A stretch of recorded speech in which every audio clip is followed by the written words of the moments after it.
Taarifa kutoka bodi ya ligi kuu soka Tanzania bara kwa maana ya TPLB rasmi imetangaza mabadiliko ya uwanja wa mchezo namba 166 wa ligi kuu ya NBC msimu wa 2025-2026 kati ya klabu ya Simba na klabu ya Young Africans maarufu kama Kariakoo Derby.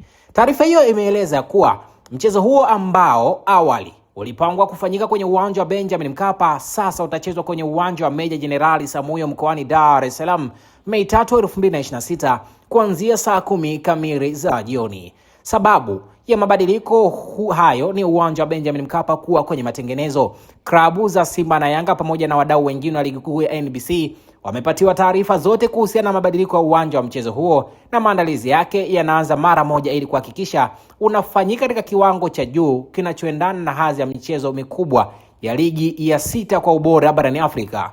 Bodi ya ligi kuu Tanzania inawatakia maandalizi mema wadau wote wa mchezo. Imetolewa na idara ya habari na mawasiliano bodi ya ligi kuu soka Tanzania bara TPLB Aprili 24, 2026. Hii ni taarifa inayohusu kubadilishwa kwa uwanja. Awali ilijulikana ya kwamba mwisho wa kunukuu kwanza taarifa hiyo, lakini nakukumbusha tu kwamba hii ni taarifa ambayo imetoka bodi ya ligi kuhusiana na uwanja. Maswali yalikuwa ni mengi. Je, dabi ya Kariakoo inakwenda kuchezwa katika uwanja gani? Sasa rasmi imekwisha kufahamika na imekwisha kujulikana kwamba dabi ya Kariakoo itakwenda kuchezwa katika uwanja wa Meja Jenerali Isamuhyo.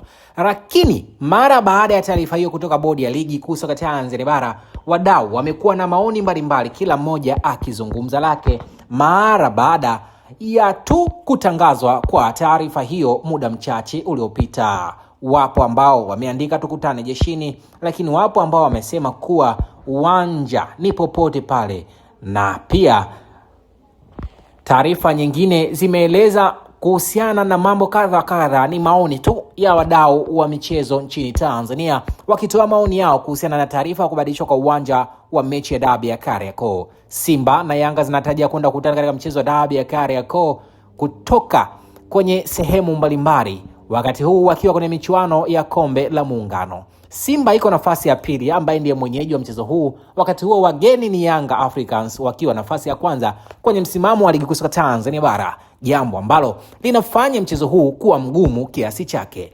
Nikukumbushe tu mtazamaji na mfuatiliaji wa Buyane TV ya kwamba rasmi tayari taarifa kutoka bodi ya ligi imeeleza namna ambavyo mabadiliko hayo, sababu kubwa iliyopelekea ni kutokana na uwanja ambao ulitaka kutumika awali na sababu ambazo wamezitaja hapo.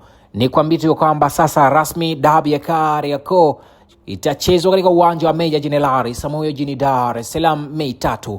Je, matarajio yako ni yapi? Na je, ni yapi maoni yako mara baada ya taarifa ya uwanja kutolewa, ukitoka jijini Dar es Salaam katika uwanja wa Benjamin Mkapa hadi kuhamia katika uwanja wa Meja Jenerali Samuyo?